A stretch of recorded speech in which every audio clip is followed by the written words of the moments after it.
ॐ पूर्णमदः पूर्णमिदं पूर्णात् पूर्णमुदच्यते पूर्णस्य पूर्णमादाय पूर्णमेवावशिष्यते। ॐ रामाय रामभद्राय रामचन्द्राय वेधसे रघुनाथाय नाथाय सीताय पतये नमः। श्री राम राम रघुनंदन राम राम श्री राम राम भरताग्रज राम राम श्री राम राम रणकर्कश राम राम श्री राम राम शरणं भव राम राम। श्री रामचंद्र चरणौ मनसा स्मरामि श्री रामचंद्र चरणौ वचसा गृणामि श्री रामचंद्र चरणौ शिरसा नमामि श्री रामचंद्र चरणौ शरणं प्रपद्ये। माता रामो मत्पिता रामचंद्रः स्वामी रामो मत्सखा रामचंद्रः सर्वस्वं मे रामचंद्रो दयालुर्नान्यं जाने नैव जाने न जाने। दक्षिणे लक्ष्मणो यस्य वामे च जनकात्मजा पुरतो मारुतिर्यस्य तं वन्दे रघुनन्दनम्। लोकाभिरामं रणरङ्गधीरं राजीवनेत्रं रघुवंशनाथं कारुण्यरूपं करुणाकरन्तं श्रीरामचन्द्रं शरणं प्रपद्ये। मनोजवं मारुततुल्यवेगं जितेन्द्रियं बुद्धिमतां वरिष्ठं वातात्मजं वानरयूथमुख्यं श्रीरामदूतं शरणं प्रपद्ये। कूजन्तं राम रामेति मधुरं मधुराक्षरम् आरुह्य कविताशाखां वन्दे वाल्मीकिकोकिलम्। आपदामपहर्तारं दातारं सर्वसम्पदां लोकाभिरामं श्रीरामं भूयो भूयो नमाम्यहम्। भर्जनं भवबीजानामर्जनं सुखसम्पदां तर्जनं यमदूतानां राम रामेति गर्जनम्।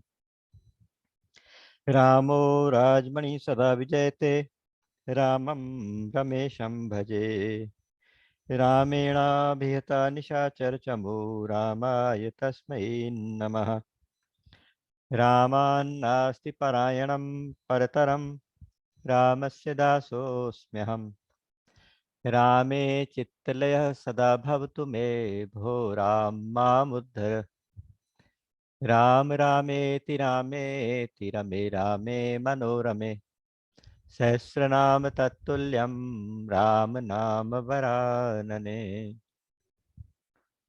हम रघुनंदन प्राण प्रीते तुम बिन जियत बहुत दिन बीते। जे दिन गए तुम ही बिनु देखे ते बिरंची जनि पारहि लेखे। कृपा बारिधर राम खरारी पाहि पाहि प्रणतारतिहारी। अतुलित बल अतुलित प्रभुताई मैं मति मंद जानि नहीं पाई। निज कृत कर्म जनित फल पायो अब प्रभु पाहि शरण तक आयो। असरन सरन विरद संभारी मोहि जनि तजहु भगत हितकारी। श्रवण सुजसु सुनियायो प्रभु भंजन भव भीर। त्राहि त्राहि आरति हरन सरन सुखद रघुबीर। मोह सम दीन न दीन हित, तुम समान रघुबीर। अस विचारि रघुवंश मनि, हरहु विषम भव भीर। कामिहि नारि प्यारी जिमि, लोभिहि प्रिय जिमि दाम। तिमि रघुनाथ निरंतर, प्रिय लागहु मोहि राम। राम राम राम। परमात्मा की कृपा से आज हम फिर एक बार दोबारा से इस सत्संग में उपस्थित हो पाए। उस कृपा के प्रति नतमस्तक होते हुए और आप सबके हृदय में बैठे हुए भगवान के श्री चरणों में कोटि कोटि नमन करते हुए आपका हार्दिक अभिनंदन। श्री रामचरितमानस की इस परिक्रमा कार्यक्रम में प्रसंगों के आधार पर, जैसे आपको पता ही है, हम आपस में कुछ संवाद, कुछ भगवत चर्चा इस बहाने से करते हैं। संतों से जो सुना, कुछ इधर उधर से, कुछ कहीं से पढ़ा, या कुछ प्रभु की प्रेरणा से जो भी भाव आते हैं उसके अनुसार आपस में हम एक दूसरे के साथ चर्चा करते हैं। उसी क्रम में हमारी यात्रा, परिक्रमा की ये यात्रा श्रृंगवेरपुर से आगे बढ़ रही है। पिछली बार का आपको याद होगा, श्रृंगवेरपुर पहुंच गए थे। श्री राम, लक्ष्मण और जानकी जी ने वहां पर, निषाद ने उनका बड़ा स्वागत किया और उनको, निषाद को भी भगवान ने बहुत कृपा की, बहुत प्रेम किया। वहां पर इनका विश्राम का कार्यक्रम था, विश्राम किया। रात्रि में जब राम, लक्ष्मण, जानकी को जमीन पे सोते हुए देखा तो निषाद को विषाद हो गया। लक्ष्मण जी ने उसको समझाया, काहू न को सुख दुख कर दाता। तो वो प्रसंग बड़ा सुंदर प्रसंग था, हम उसको कल चर्चा कर रहे थे पिछली बार। और अब उसके आगे भगवान आगे चल पड़े हैं, वहां से अगले दिन विदा लेके। सुबह सुबह उन्होंने वट वृक्ष का दूध मंगा के अपनी और भैया की जटाएं बनाई हैं। देख के सुमंत्र जी को बहुत दुख हुआ। सुमंत्र जी ने महाराज का संदेशा दिया कि उन्होंने कहा था कि आपको 3-4 दिन वन दिखा के मैं वापस ले आऊं। तो श्री राम ने उनको समझाया, उन्होंने कहा कि नहीं, ऐसा तो संभव नहीं है। फिर उन्होंने जानकी जी को कहा कि आप चल पड़ो, वो भी नहीं मानी। तो उसके बाद विषाद में, दुख में सुमंत्र जी अभी कुछ सोच पाते, श्री राम ने उनको विदा कर दिया। उन्होंने कहा कि अब आप वापस जाएं। और वो दुखी मन से वापस जा रहे हैं। देखते हैं, अपना रथ हाँकने की कोशिश करते हैं, लेकिन रथ के घोड़े साथ नहीं दे रहे, क्योंकि घोड़े भी विषाद में हैं, घोड़े भी दुखी हैं। उनको वो राम की तरफ देख देख के बार बार हिनहिनाते हैं। वो आगे जैसे कोई जंगली घोड़े किसी रथ में जोत दे, इस तरह का बिहेवियर उनका हो रहा है। ये देख के सबको काफी दुख हुआ, निषाद भी रोने लगा। तो जब राम चलने लगे तो उन्होंने कहा कि अच्छा भैया गुहू, अब आप भी वापस जाओ। तो बोले कि नाथ, मुझे थोड़े दिन और, 4 दिन और अपने साथ रहने की इजाजत दे दो। आप अकेले क्या करोगे, जाके कैसे जाओगे? आपको तो जंगल के रास्ते भी नहीं मालूम, मेरे तो रास्ते देखे हुए, मैं साथ में चलता हूँ आपके। उन्होंने कहा नहीं, हमें अब बाकी के रास्ते अकेले करने। इस तरह से बात हुई तो उसने फिर भी कृपा मांगी। उन्होंने कहा कि भाई मुझे 4 दिन और साथ रहने का मौका दे दो। आपको तो कुटिया बनानी भी नहीं आती, क्या करोगे, कैसे करोगे? मैं आपको कहीं जहाँ भी आपको अच्छा लगेगा वहां पे एक कुटिया बना के आपको सेटल करके फिर वापस आ जाऊंगा, जैसे आप आज्ञा देंगे मैं आ जाऊंगा। तो उसका प्यार देखा तो निषाद को भी उन्होंने साथ में ले लिया। अब इसके आगे की यात्रा, ये सारी की सारी जो वन की यात्रा भगवान की है ना, आप देखिएगा, ये असली अवतार की, अवतरण की यात्रा है। कितना सुंदर भाव है कि एक सच्चिदानंद ब्रह्म, या आप कहिए कि वैकुंठवासी क्षीर सागर शाही विष्णु, वो एक शिशु के रूप में जन्म ले तो ऊपर से नीचे उतरना, अवतरण का मतलब होता है उतरना। तो अयोध्या में, वैकुंठ से अयोध्या में आना एक अवतरण हुआ, अवतार हुआ। अब इसके आगे देखिएगा कि वहां से अब उस राजमहल से निकल के वो राजकुमार गांव में आ गए, श्रृंगवेरपुर में आ गए, और अवतरण हो गया, एक और रूप का अवतरण हुआ। अब श्रृंगवेरपुर से और आगे जाएंगे तो पहुंच जाएंगे चित्रकूट। यहाँ तो कुछ निषाद लोग ही थे, ग्रामीण लोग थे। चित्रकूट में तो जंगली लोग मिलेंगे, तो उन जंगलियों के बीच में भगवान जा रहे हैं। जहां जहां जा रहे हैं वो प्रेम का विस्तार कर रहे हैं, ये प्रेम की यात्रा भी है, प्रेम के विस्तार की यात्रा है, मर्यादा के विस्तार की यात्रा। और असली अवतारवाद ऐसा शास्त्रों में कहीं मिलेगा नहीं कि प्रभु कहाँ से कहाँ आए, उसके बाद गांव में पहुंचे, गांव महल से गांव में, गांव से जंगली लोगों के बीच में, और वहां से अभी नहीं, अभी तो आगे किष्किंधा में पहुंचेंगे। किष्किंधा में वानर, भालू, उन लोगों पे भी कृपा करेंगे, वानर जाति के बीच में। और इतना ही नहीं, उसके बाद फिर राक्षसों के बीच में भी जाएंगे, राक्षसों का भी उद्धार करेंगे। तो इस यात्रा में अगला पड़ाव हमारा गंगा किनारे होगा। गंगा जी के तट पे भगवान पहुंचे हैं। गंगा को पार करने की समस्या है कि गंगा को पार कैसे करे। तो वहां पे एक इतना सुंदर प्रसंग आज स्टार्ट हो रहा है, केवट प्रसंग। यहाँ सारे निषाद ही हैं, निषाद सारे केवट थे। कुछ शिकार करते थे, कुछ नाव चलाते थे, क्योंकि गंगा जी पे वहां उस जगह पे पुल कोई नहीं था, तो नावों का ही पुल एक तरह से था कि जिसको पार जाना है तो केवट उनको नाव से पार कराते थे। तो यहाँ लिखते हैं, मांगी नाव न केवट आना, कही तुम्हार मरम में जाना। दो लाइनों में कितनी सुंदर बात कहते हैं, मांगी नाव ना केवट आना। कहते हैं भैया नाव लेके आओ, तो केवट नाव नहीं लाता। कई संत इसका भाव कहते हैं कि नहीं नहीं ऐसा नहीं है, उनको कौन मना करेगा, वो तो मांगने से पहले ही ले आया। आप कौमा थोड़ा आगे लगा दो, मांगी नाव ना केवट आना। अभी भगवान ने नाव मांगी भी नहीं और केवट लेके भी आ गया। लेकिन वो अपनी नाव पे चढ़ाता नहीं, कहता है कि ना ना, हे प्रभु मैं आपका ना मर्म जान गया हूं।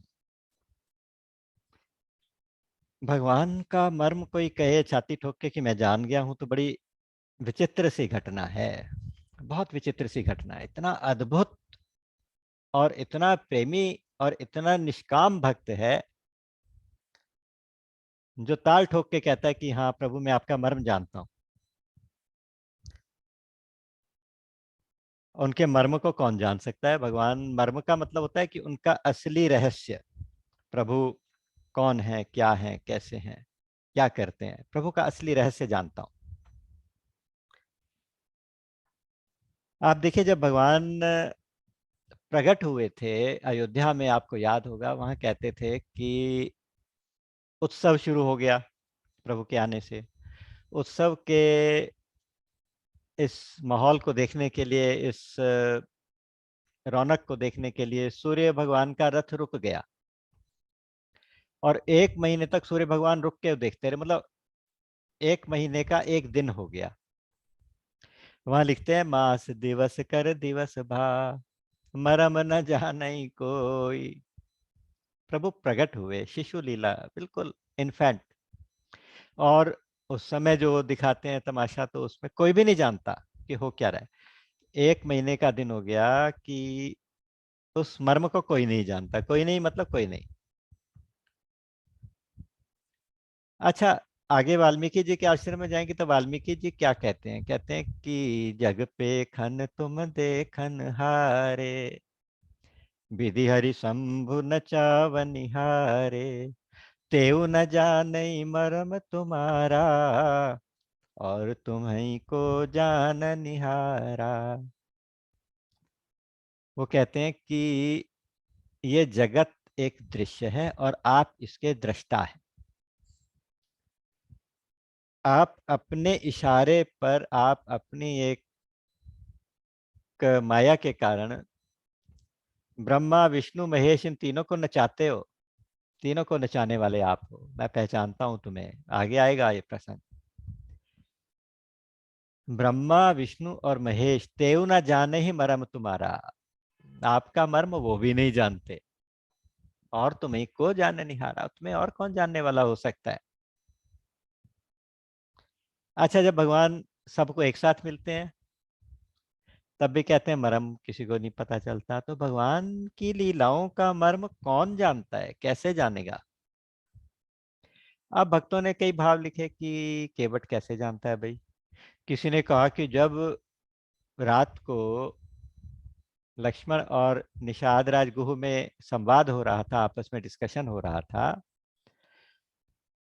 तब लक्ष्मण जी गुह को बता रहे थे राम ब्रह्म परमारथ रूपा। राम जो है ब्रह्म है, परमार्थ रूप है, अखंड है, अनादि है, अजन्मा है और अनूप है। तो उसने वो भगवान का वो रहस्य बता दिया था, तो वो उस रहस्य की बात कर रहा होगा, क्योंकि उसने भी सुन लिया होगा मे बी। क्योंकि वहां ये भी प्रसंग आया था कि निषाद ने अपने थोड़े थोड़े विश्वसनीय सैनिक, विश्वसनीय लोग आसपास बिठा दिए थे पहरे के ऊपर। तो वहां वो केवट भी बैठा होगा, तो उसने सुन लिया होगा। तो उस समय क्या दूसरी कोई नाव नहीं थी कि एक ही केवट था और वो नखरे कर रहा है कि मैं तो नहीं बिठाता। मैं तुम्हारा मर्म जानता हूँ। क्यों, क्या मर्म जानता हूँ? कि तुम्हारे पैरों में कोई, चरण रज में कोई जादू है। चरण रज के अंदर कोई जादू है। वो कहते कि चरण कमल रज कहूँ सब कहीं, मानुष करनी मूरी कछु अहाई। आपके चरण रज में सब लोग कहते हैं कि कुछ मनुष्य बनाने वाली कोई जड़ी बूटी, कुछ जादू की चीज लगी हुई है। क्योंकि आपकी चरण रज कोई साधारण रज नहीं है। उसको छूने से इतना पत्थर, भारी पत्थर भी नारी बन गया था अहिल्या जब बनी थी, तो आपके पैर छूने से।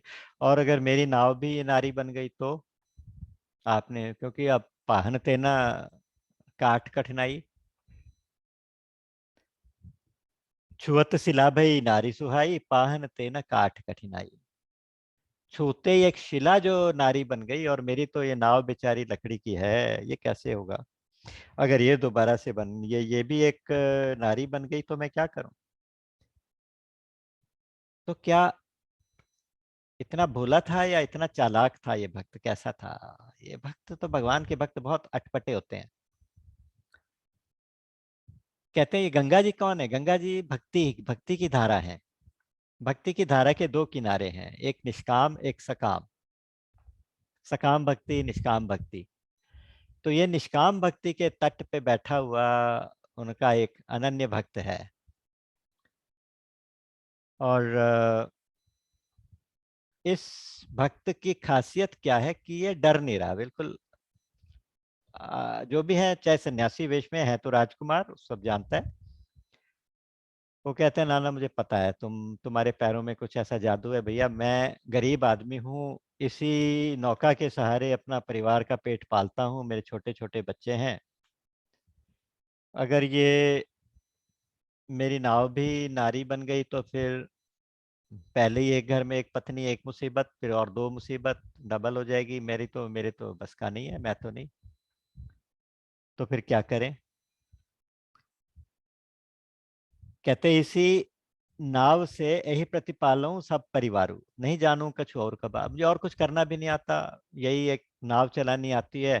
अगर ये मेरी नाव जो रोजी रोटी का साधन है, अगर ये भी चली गई तो क्या होगा। तो कहते पद कमल धोई चढ़ाई नाव, ना नाथ उतराई चहो। आप ये मत समझो कि मुझे बहुत मजदूरी चाहिए, मैं उतराई चाहिए ना, उतराई नहीं लूंगा। लेकिन बस इतनी जरूर मेरे पर कृपा करो कि मैं पहले आपके चरण कमलों को धोऊंगा। सारी रज जो है वो सारी वॉश करके धो के तब मैं अपनी नाव पे चढ़ाऊंगा, नहीं तो नहीं चढ़ाऊंगा। मोहि राम राउरियान सब, दशरथ शपथ सब साची कहो। और मैं अपनी बात से टलने वाला नहीं हूं, मुझे तुम्हारी सौगंध, तुम्हारे बाप की सौगंध। अब ऐसी भाषा बोल रहा तो लक्ष्मण जी साथ में खड़े होंगे, उन्हें आवेश आ गया होगा, क्योंकि लक्ष्मण जी का करेक्टर एक ऐसा करेक्टर है जो अपनी वजह से या अपने किसी भी कारण से कभी भी आवेश में नहीं आया, कभी क्रोधित नहीं हुआ, लेकिन वो भगवान के चेहरे पे चिंता की एक रेखा भी नहीं देख सकता। जहां भगवान चिंतित दिखाई देते हैं, जहां भगवान की शान में कोई गुस्ताखी गुस्ताखी करता है, तो तुरंत एकदम उनका हाथ अपने धनुष पे जाने लगा होगा। तो कहता है कि बरु तीर मारे रखन, बरु तीर मारो लखन पे अब लगी ना, जब लगी ना पाँव पखारियों, तब रग ने तुलसीदास नाथ कृपाल पार उतारी। मुझे लक्ष्मण तीर मारते हैं तो मार लें, लेकिन मैं नहीं डरता, लेकिन मैं जब तक आपके पाँव धोऊंगा नहीं तब तक अपनी नाव में नहीं चढ़ाऊंगा। तो ऐसे निष्काम भक्त जो होते हैं ना, इनके आगे भगवान को झुकना पड़ता है। भगवान मुस्कुरा रहे हैं, सुन रहे हैं उसकी अटपटी वाणी को, सुन के ना मुस्कुरा रहे हैं। क्योंकि जो इस तरह के भक्त होते हैं, भगवान ना अपने लक्ष्मण की तरफ देख रहे हैं, देखा, कहते कि देखा कितना प्यारा भक्त है। लक्ष्मण पहले ही गुस्से में थे, बोले कि कमाल करते हो प्रभु, एक कैसा भक्त है, आप इसको प्यारा भक्त कहते हो? जो तुम्हारा कहना ही नहीं मान रहा वो प्यारा भक्त कैसे हो सकता है? जो कहना ही ना माने वो कैसे प्यारा भक्त? तो संतों से मैंने सुना, बड़ा सुंदर भाव है, कहते हैं कि देखो लक्ष्मण, जब हम चले थे ना वनवास के लिए, तो वहां से बोनी ही खराब हो गई थी। वो कैसे? कहते कि सबसे पहले सीता ने कहा कि मैं साथ चलूंगी, मैंने उनको बहुत समझाया, तो उन्होंने मेरा कहा माना? नहीं माना ना। क्यों? क्योंकि वो मेरी परम भक्त थी। और उसके बाद फिर तुम आ गए, तुम्हें मैंने कितना समझाया, तुमने मेरा कहा माना? तो अब यहाँ पे आए, अब इसको कह रहे हो ये भी कहा नहीं मान रहा। तो आज तो कुछ ऐसा स्टार्ट ही ऐसा हो गया कि जिस भक्त को जो कुछ कहता हूं तो कोई कहना ही नहीं मानता। और देखो आज ये दोनों चरण धोने की बात कर रहा है। वहां वहां कहते हैं कि सुन केवट के बैन प्रेम लपेटे अटपटे। केवट के वचन ना प्रेम लपेटे, प्रेम में सराबोर वचन है, अटपटे वचन है। जैसे कहते हैं ना कि टेढ़े रहे मौन रसियासों, मोहन रसियासों, बोले अटपटी वाणी, हम राधा जू के बल अभिमानी।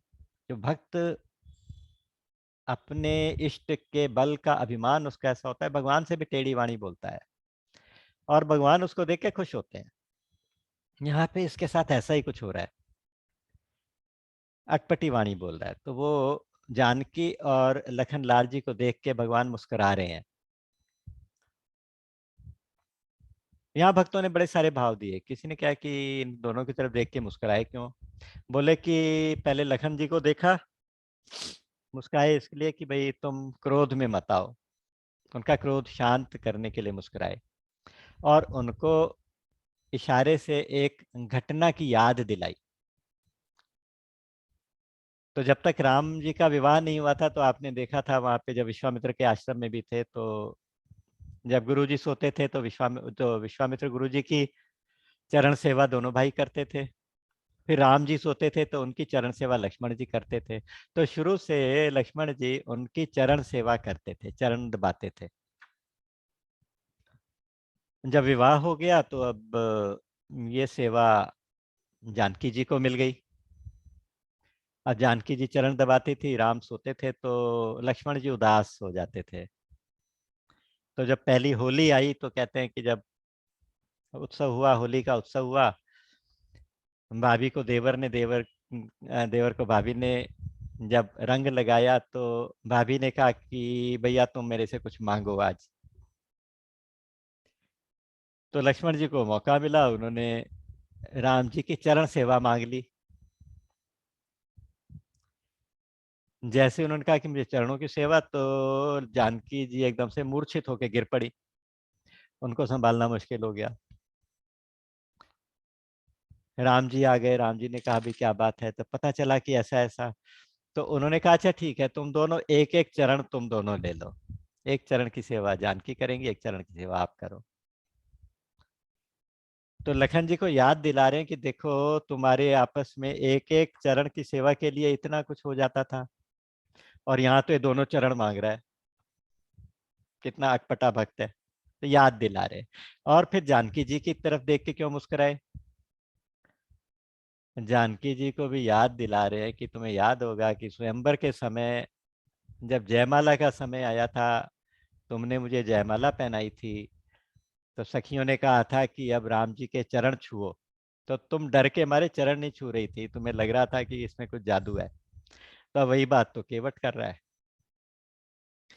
बहुत मजेदार चीजें हैं ये, बहुत इंटरेस्टिंग स्टोरीज हैं। केवट एक छोटा सा करेक्टर, एक छोटी से गांव में रहने वाला नाविक, जो गंगा के आर पार लोगों को उतारता है। उसको कोई नहीं जानता, कोई नहीं जानता था, लेकिन आज भगवान ने उससे एक नाव मांगी। क्योंकि देखिए, जो बिल्कुल निष्काम भक्त होता है, उससे भगवान भी मांगते हैं, उससे भगवान मांगते हैं। मैंने एक बार एक कथा पढ़ी थी, एक स्टोरी पढ़ी थी, आप शायद आपने सुनी होगी जरूर। एक बिहारी जी के भक्त थे बांके बिहारी के, वृंदावन में रहते थे। अच्छा, बिहारी जी से मांगते तो कभी कुछ थे नहीं, बिहारी जी को बल्कि आशीर्वाद देते, अपना आ जाते। लेकिन उनके साथ प्रॉब्लम क्या हो गई कि वो जब मंदिर में जाएं और पर्दा हटे, पट हटते ही सब लोग तो जय जयकार कर रहे हैं, दर्शन कर रहे हैं, इनको कुछ दर्शन ही नहीं हो रहे। भक्त को दर्शन ही नहीं हो रहे, भगवान दिखाई ही नहीं दे रहे। तो ये बेचारे रोने लगे कि भगवान मुझसे नाराज हैं क्या, मुझे दर्शन नहीं दे रहे। तो एक दो बार उन्होंने भैया पूछा कि भैया ये पर्दा कब हटेगा? बोले पर्दा तो हटा हुआ है, सामने ठाकुर जी खड़े, दर्शन करो। तो बोले कि मुझे तो कोई दिखाई नहीं देते। तो बहुत दुखी हो गए। उन्होंने सोचा कि प्रभु मेरे से नाराज है, इस शरीर को रखने का क्या फायदा, इसका क्या, मैं तो अब जमुना जी में जाके कूद जाऊंगा, प्राण दे दूंगा। और बड़े उदास मन से वो वहां से मंदिर से निकल पड़े। वहीं यमुना के तट पे एक कोई भिखारी कोड़ी था, बहुत दिनों से बीमार कोड़ी भिखारी। अब ठाकुर जी उसके सामने जाके प्रकट हो गए।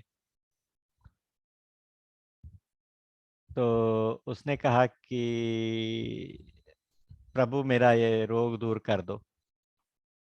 बोले कि ये मैं नहीं कर सकता, तो ये मेरे एक भक्त अभी यहाँ पे आएंगे, आप उनके चरण पकड़ लेना, वो कुछ कृपा करे तो हो सकता है। अब भगवान तो अदृश्य हो गए ये कह के। भगवान की लीला देखो। थोड़ी देर में जब वो भक्त थे उदास मन से वहां जमुना जी की तरफ जा रहे थे, तो कोड़ी ने पैर पकड़ लिए कि मुझ पे कृपा करो, कृपा करो, मेरा रोग दूर करो, मेरा कष्ट दूर करो। वो बोले कि भैया मैं तो पहले ही इतना अभागा हूँ, मुझे तो ठाकुर जी ने दर्शन देना ही बंद कर दिया, मैं क्या करूं? मैं कुछ नहीं कर सकता।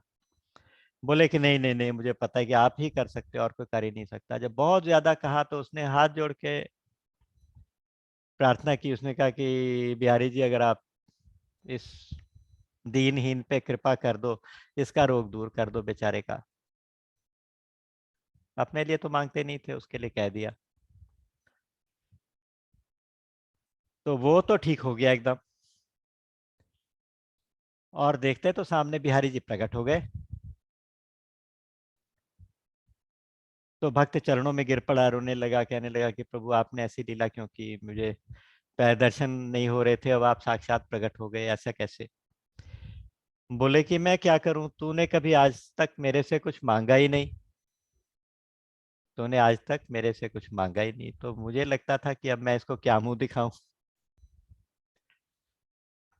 तो इसलिए मैं तुम्हारे सामने आने से भी संकोच करता था। आज तुमने पहली बार मेरे से कुछ मांगा है, इसके लिए तो इसलिए आज मैं प्रकट हो गया। तो जो निष्काम भक्त होते हैं उनके आगे भगवान विवश हो जाते हैं, उनके आगे भगवान बिल्कुल सब कुछ खुद को भी देने को तैयार हो जाते हैं। आपने भजन सुना होगा ना कि कभी कभी भगवान को भी भक्तों से जाना था केवट पार प्रभु गंगा, जाना था गंगा पार प्रभु केवट की नाव चढ़े। कभी कभी भगवान को भी भक्तों से गरज पड़े, भक्तों से आज गरज पड़ी है, भगवान को आज कह रहे कि भैया मुझे पार उतार दो।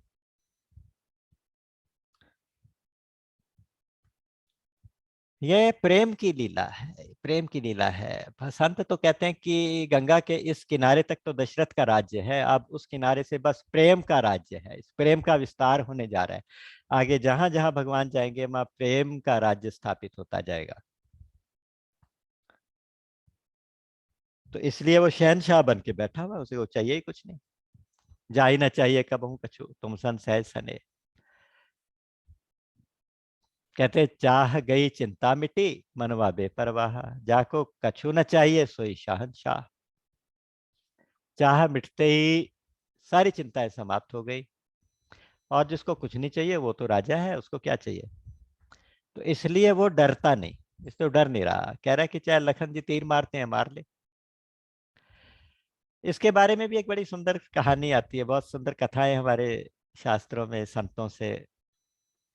वो कहते हैं कि देखो एक ये जो केवट पूर्व जन्म में कछुआ था, और वो कछुआ रहता कहाँ था, क्षीर सागर में।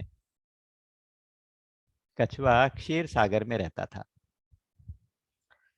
तो भगवान शेष शैया पे विश्राम करते थे, लक्ष्मी जी चरण दबा रही होती थी, सागर की लहरें उछल उछल के पैरों का प्रक्षालन करती थी, चरण चरण का प्रक्षालन करती थी, सो धोती थी चरणों को।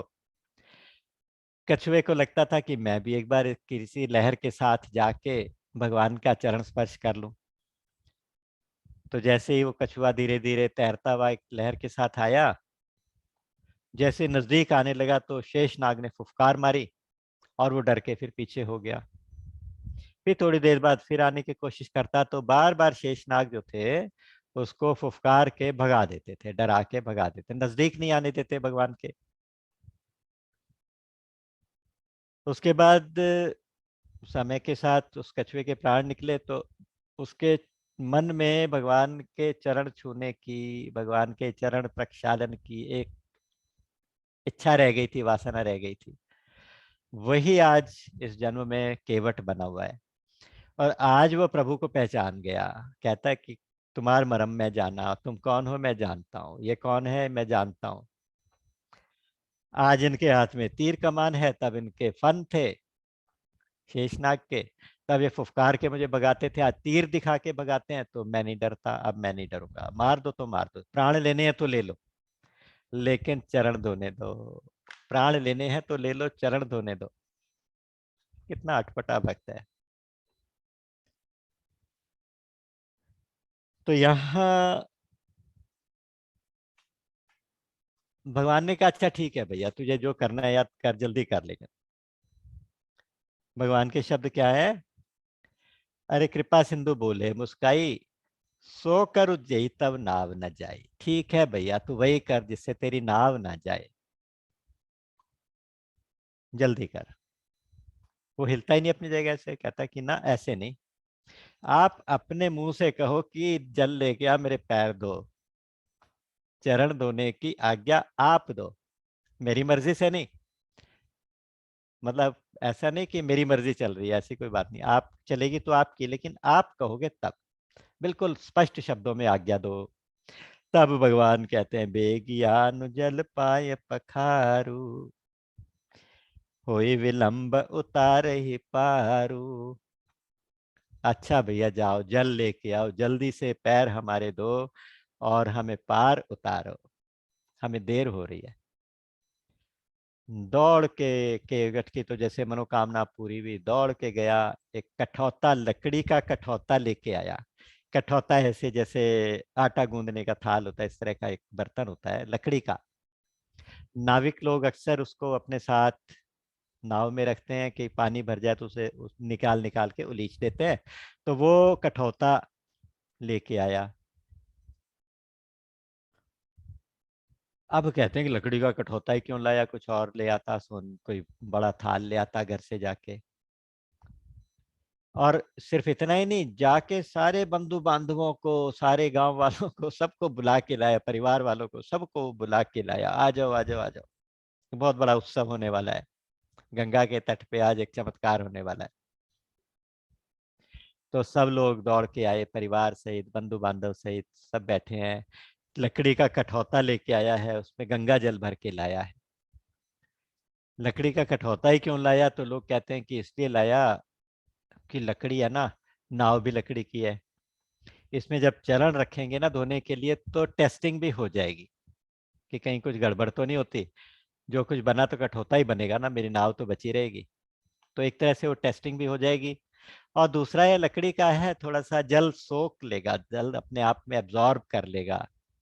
और वो जो चरण कमल से लगा हुआ जल होगा ना, वो जल इस कठौते में रह जाएगा। उस कठौते को फिर हम किचन में यूज करेंगे, इसी में आटा गूंदा करेंगे, इसी से खाया करेंगे।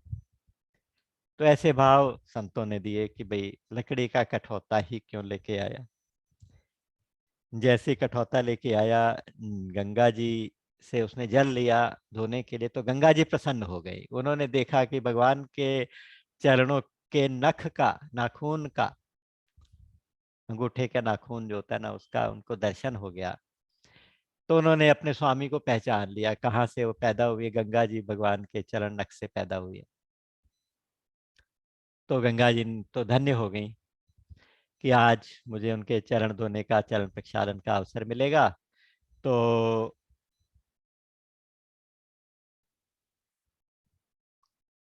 बाकी कहता है कि भगवान को कहता है, देख लो अभी भी सोच लो, प्रेशर कोई नहीं है, आप ही ने आज्ञा की है।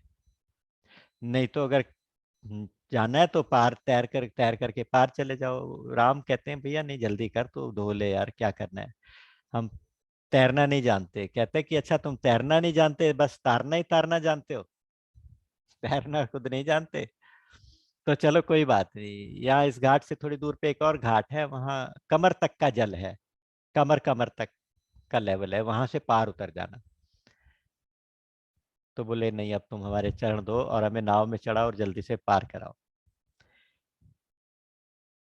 तो बस यहाँ पे जैसे उसने भगवान के एक चरण को, नीचे बैठ गया कठौता लेके, भगवान के एक चरण को उसने कठौते में रखा और मल मल के पैर धो रहा है।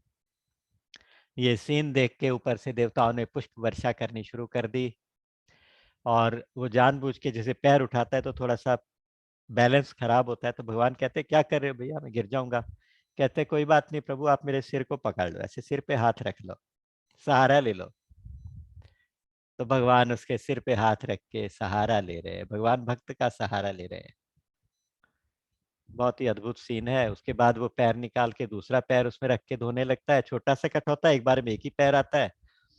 तो जब हो गया तो बोले अब ठीक है। बोले नहीं नहीं प्रभु, अब इसमें रेत लग गई। अब पैरे वाले पैर को उठा के फिर से धोने लगता है। जब उसके उठा के बाहर रखता है तो दूसरे पैर में रेत लग जाती है। तो इस तरह बड़ी देर लगा रहा है।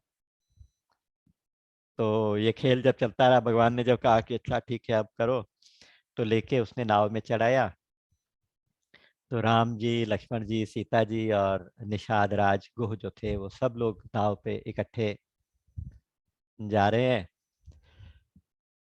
अब केवट क्या करता है कि नाव को ना धीरे धीरे चला के किनारे तक पहुंचता है, किनारे से फिर वापस ले आता है, फिर वापस जाता है। वो कह रहे ये क्या करते हो भैया, बार बार चक्कर कटाते हो। तो कहते हैं ठाकुर जी मैं आपको पहचान गया, आपने मुझे 84 लाख चक्कर कटाए हैं तब यहाँ पर पहुंचाया है। अब थोड़े से 84 चक्कर तो मुझे भी कटाने दो, आज तो भक्त के हाथ में हो।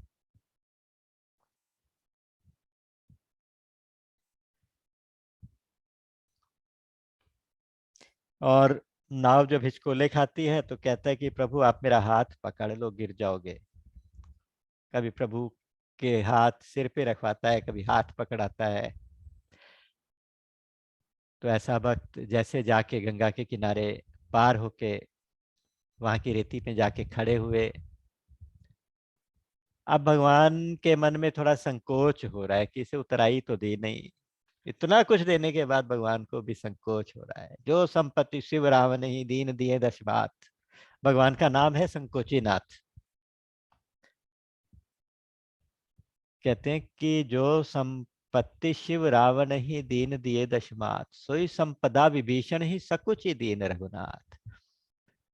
लंका जो रावण को मिली थी, इतनी बड़ी संपत्ति मिली थी, उसके लिए उसने कितनी तपस्या की थी। 10 सिर काटे, 10 बार सिर काटे थे अपने, यज्ञ की अग्नि में चढ़ाए थे। तो वो सारी संपदा भगवान विभीषण को एक एक ही तिलक करके उनको सौंप देते हैं। कहते हैं ये तुम्हारी हुई, आज से लंका तुम्हारी हुई। और फिर भी संकोच है कि इसको मैं कुछ दे नहीं पाया। आज यहाँ भक्त के आगे भगवान संकोच में खड़े हैं कि इसको आज देना था, कुछ दे नहीं पाए, क्या करें। वहां पे बहुत सुंदर चौपाई आती है कि सिय पिय हिय के जान निहारी। सीता जी जो है ना, वो अपने पति के हृदय की बात जानने वाली है, जान जाती है। तो उन्होंने बहुत ही प्रसन्न मन से अपने हाथ से मणि की एक मुद्रिका थी वो उतार के दे दी। एक अंगूठी थी मणियों वाली, वो अंगूठी उतार के दे दी और चुपके से राम जी के हाथ में पकड़ा दी। श्री राम ने उसे ऑफर किया कि भैया ये ले लो। बोले क्या, ये क्या प्रभु? बोले उतराई। अब हम और तो कुछ हमारे पास है नहीं, ये ले लो। तो केवट ने बहुत ही व्याकुल होकर एकदम से चरण पकड़ लिए। बोले प्रभु मुझे आप ठगना चाहते हो? आप क्या समझते हो कि मैं अपनी बेटी जैसी इस वधु से क्या मैं उसकी मुद्रिका उतरवा के उतरा ही लूंगा? मैं गरीब जरूर हूं, लेकिन इतना गया गुजरा तो नहीं हूं, इतना नीच तो नहीं हूं कि अपनी उतराई के लिए आभूषण उतरवा दूंगा। तो हम बहुत सुंदर उन्होंने कहा कि मुझे उतराई नहीं चाहिए प्रभु।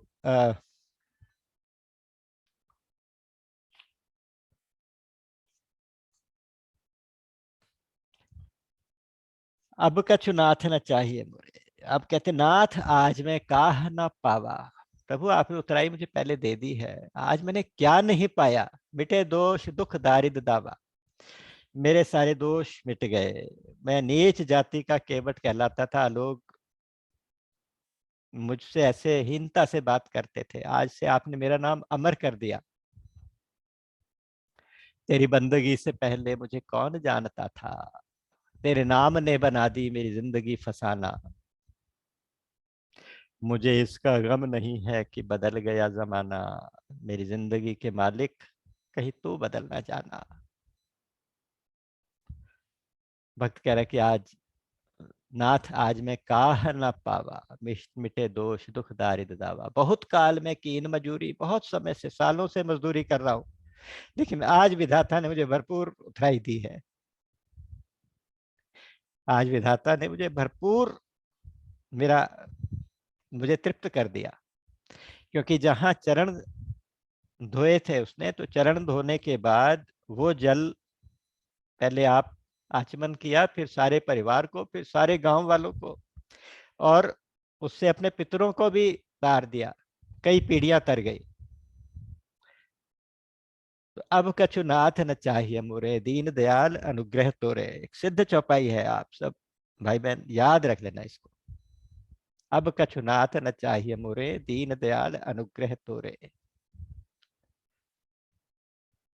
आपकी कृपा के अलावा मुझे अब और कुछ भी नहीं चाहिए। कुछ भी नहीं चाहिए कहना थोड़ा सा मुश्किल पड़ता है, लेकिन होना यही चाहिए। एक भक्त की निशानी भी यही है कि अब कछु नाथ न चाहिए मोरे, दीन दयाल अनुग्रह तोरे। राम ने लक्ष्मण को इशारा किया कि भैया शायद तेरे से डरता है। तो लक्ष्मण को अंगूठी पकड़ाई वही वाली। तो उन्होंने देने की कोशिश की बड़े प्रसन्न मन से। उन्होंने कहा कि भैया ले लो, हमारा संकोच दूर हो जाएगा, हम आपको कुछ देना चाहते हैं। तो नहीं माना। फिर जानकी जी के हाथ से दिलवाने की कोशिश की। उन्होंने भी बहुत कहा, लेकिन उसने किसी से कुछ नहीं लिया। जो साक्षात लक्ष्मी जी से, लक्ष्मी के प्रदान करने, साक्षात लक्ष्मी उनसे कह रही है कि ले लो भैया, तुमने हमें पार किया। तो कहता है कि मैया मैंने कहाँ पार किया, मैंने नहीं कुछ पार किया। तो बोले अरे तुमने अभी तो नाव पार कराई, उसकी उतराई दे रहे हैं। कहता अच्छा एक बात बताइए कि ये नाव पहले कहाँ थी, मेरी नाव कहाँ थी, दूसरे किनारे, और अब कहाँ है, इस किनारे। तो मेरी नैया तो आपने पार लगाई है प्रभु, मेरी नैया तो आपने पार लगाई है माँ। तो नैया को तो आपने पार लगाया है। वैसे भी कोई केवट केवट से मजदूरी नहीं लेता, हम दोनों तो एक ही प्रोफेशन के लोग हैं। एक बहुत सुंदर पद आता है इसके बारे में।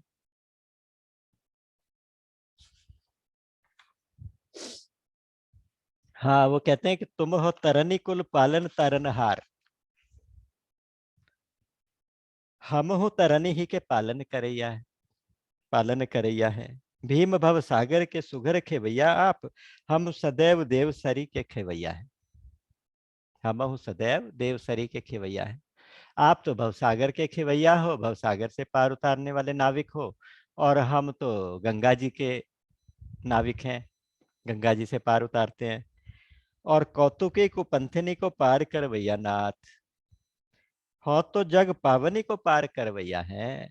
आप तो साधारण लोगों को पार कराते हैं, हमने तो जगत के पालनहार को पार करवाया। हम तो एक जैसे एक ही तो जाति के लोग हैं। हम तुम भैया एक कर्म के करैया राम, ए भैया हम दोनों एक ही कर्म के करने वाले हैं। और केवट सो केवट न लेत उतरैया है, केवट से केवट उतरैया नहीं, उतराई नहीं लेता। तो इसलिए आप, कोई बात नहीं, फिरती बार आप वापसी में जो कुछ मुझे देंगे, सो प्रसाद में सिर धरी लेबा। फिरती बार नाथ जो देवा, सो प्रसाद में सिर धरी देबा। वापसी में आप जो भी देंगे वो प्रसाद को मैं सिर पे धारण करके ले लूंगा, लेकिन बस।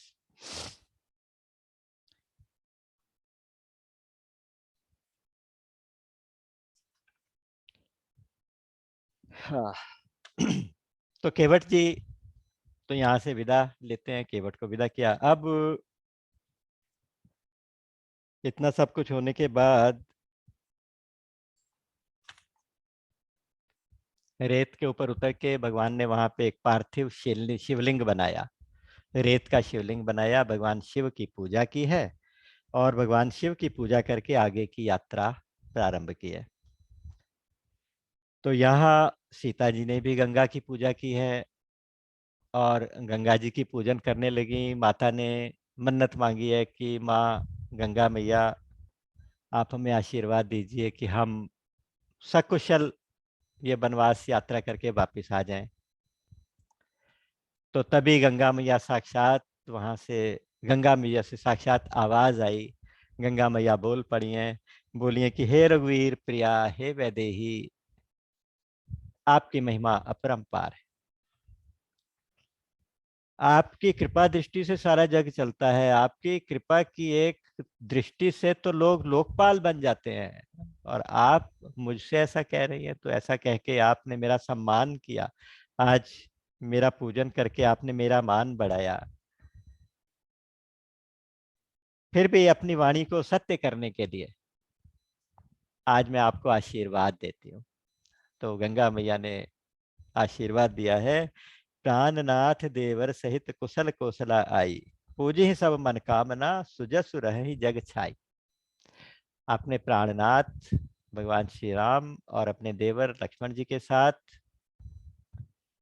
वापस आप कुशल कौशलपुरी में कुशलता से वापस आ जाओगे, और आपका यश पूरे जगत में छा जाएगा। इस प्रकार से आशीर्वाद इन्होंने कि आपकी सारी मनोकामनाएं पूरी हों। तो गंगा जी का पूजन करके आगे चलने लगे। तो अब निषाद राज को कहा कि आप अब चले जाओ। तो निषाद एकदम से इमोशनल हो जाता है जब जाने की बात करते हैं।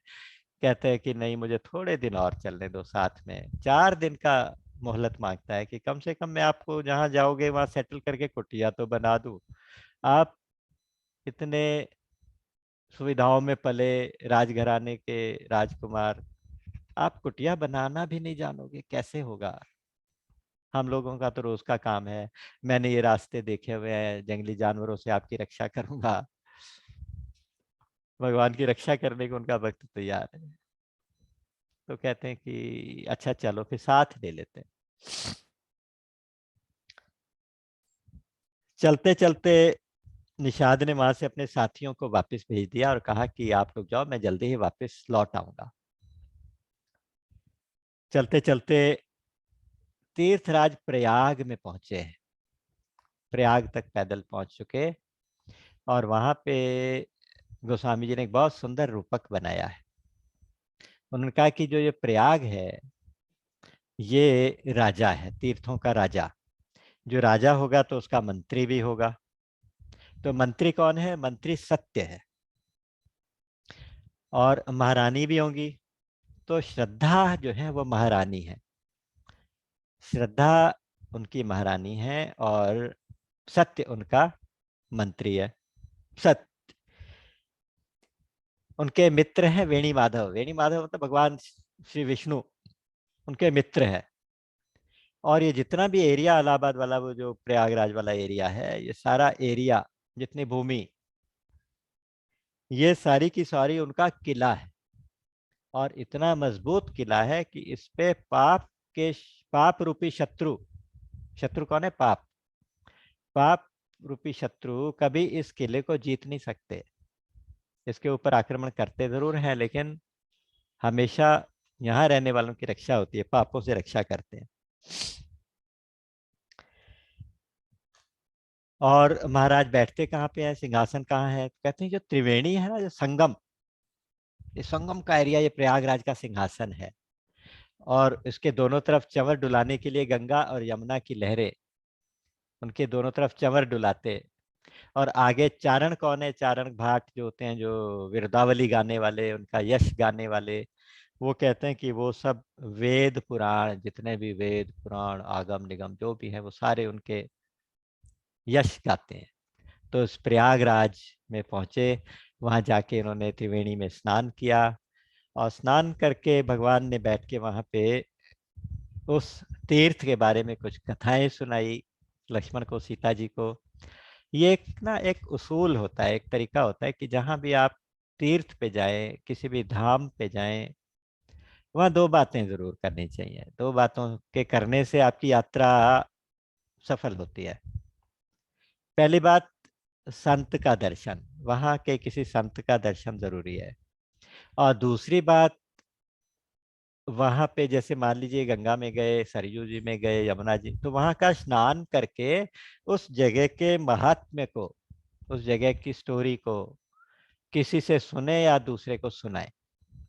तो वही भगवान कर रहे हैं, वहाँ स्नान भी किया है और वहाँ की उन्होंने महात्म्य भी सुनाया है।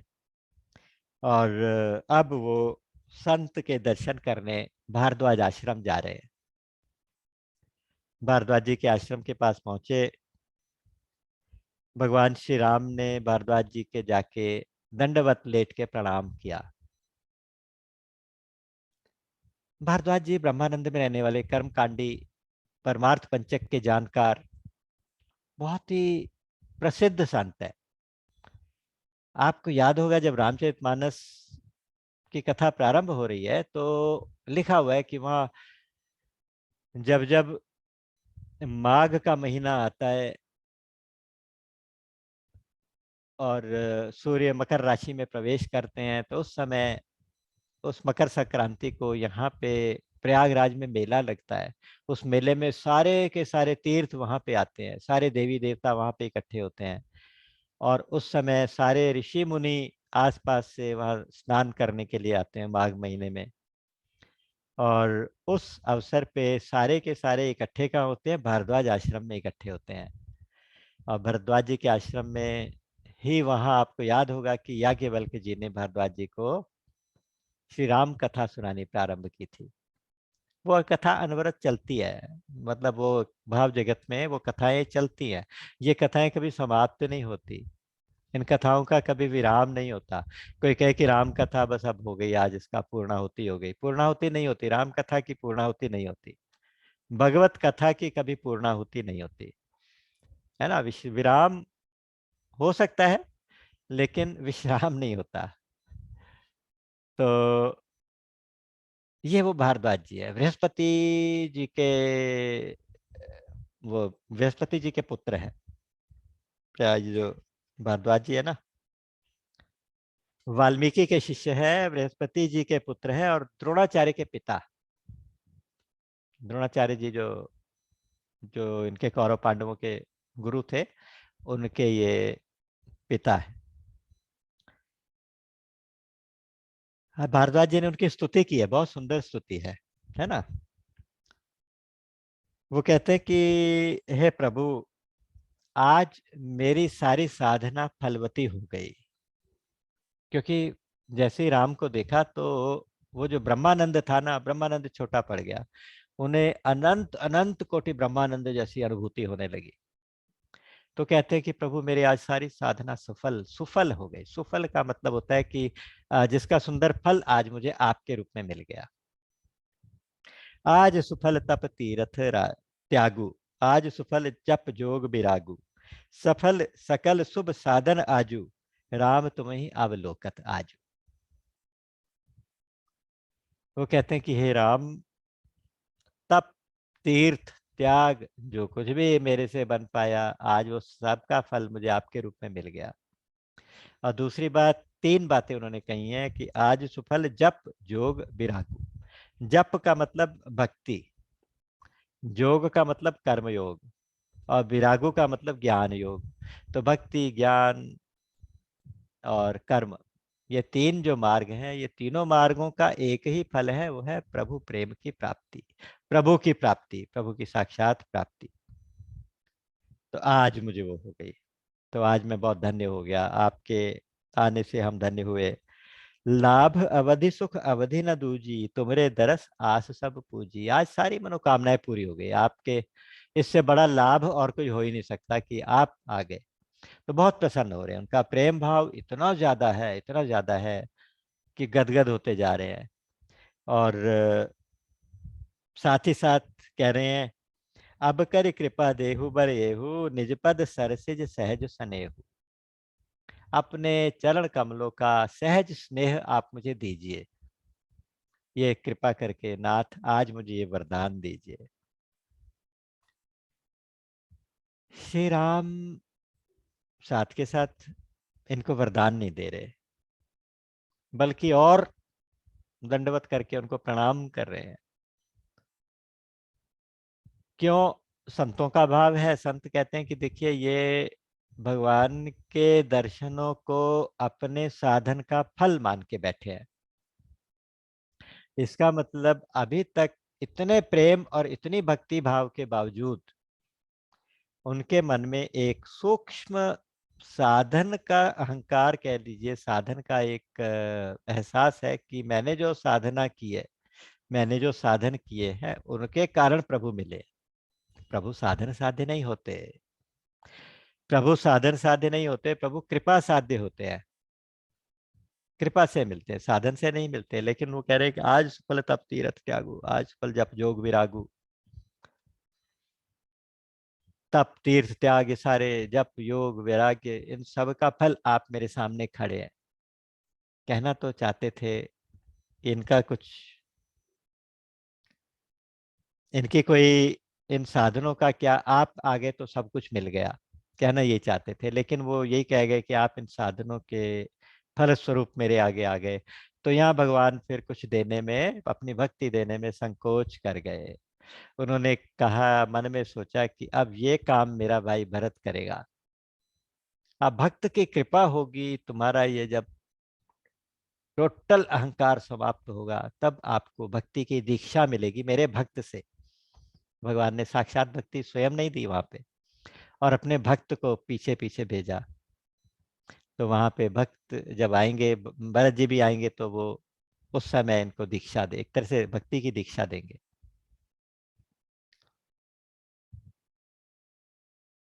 तो केवल प्रेम भाव होना ही काफी नहीं है, प्रेम भाव के साथ साथ ज्ञानी होने का जो एक भाव है ना, वो समाप्त होना चाहिए। वो समाप्त अभी नहीं हुआ, तो वो समाप्त होगा तो आगे काम बनेगा। जैसे प्रयाग वासियों ने ये सुना कि अयोध्या के राजकुमार भरद्वाज आश्रम में आए हैं, तो सारे भाग भाग के दूर दूर से जितने भी वहाँ के नगर निवासी हैं, जितने भी वहाँ के ऋषि मुनि हैं, वो सब लोग दर्शन करने के लिए आ गए। भीड़ लग गई भारद्वाज आश्रम में। सब लोग दर्शन करते हैं, उनको प्रणाम करते हैं, सबके साथ भगवान मुस्कुरा के बात करते हैं, सबको आशीर्वाद देते हैं। लेकिन कोई तो उनको चक्रवर्ती राजा के राजकुमार के रूप में देख रहा है, कोई उनको बहुत सुंदर राजकुमार, उनके सौंदर्य से ही मोहित हो गया है, कोई उनके ऐश्वर्य से मोहित हो गया है। लेकिन असली जो उनका स्वरूप है उसको बाकी लोग नहीं पहचान पाए। भारद्वाज जी ने तो पहचाना, उनसे भक्ति भी मांगी, लेकिन जो बाकी नगर निवासी प्रसन्न हो के दर्शन कर करके वापस चले गए। और भारद्वाज जी ने लाके उनको अपने आश्रम में कंदमूल, फल और प्रसाद दिया। उसके बाद उनसे सारी बातचीत हुई। तो उस दिन भारद्वाज जी के आश्रम में भगवान राम रुक गए, उन्होंने सारी कथा सुनाई, अपने वनवास की कथा सुनाई। अब अगले दिन क्या हुआ, सुबह प्रातः फिर दोबारा से स्नान आदि करके निवृत्त होके फ्रेश होके भगवान ने भरद्वाज जी से आज्ञा मांगी कि अब हम आगे जाएं। बस ये बताइए कि हमें कौन कौन से रास्ते से जाना चाहिए, रास्ता बताइए जाने का।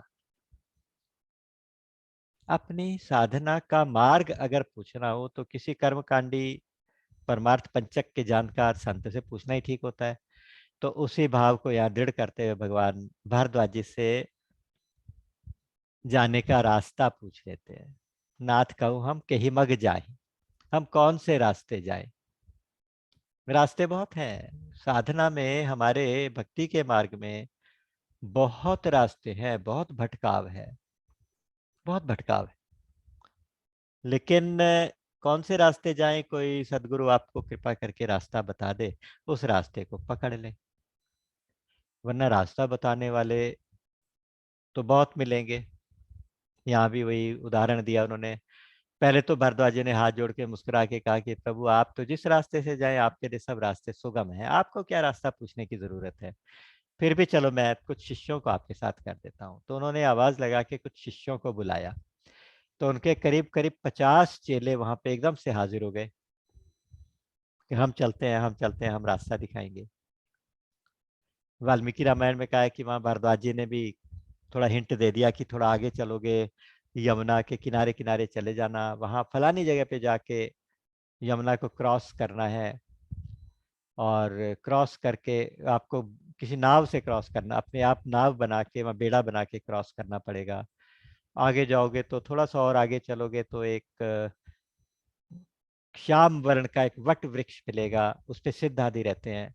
और वट वृक्ष के और थोड़ा आगे इतने को उस आगे जाओगे तो एक वन मिलेगा, उसमें बेर के पेड़ हैं, सलकी के पेड़ हैं। मतलब इस तरह से उन्होंने पूरा वर्णन दिया है कि कौन कौन से रास्ते जाओगे। वहां से आगे रास्ता एक जाता है चित्रकूट की तरफ, वहां को चले जाना।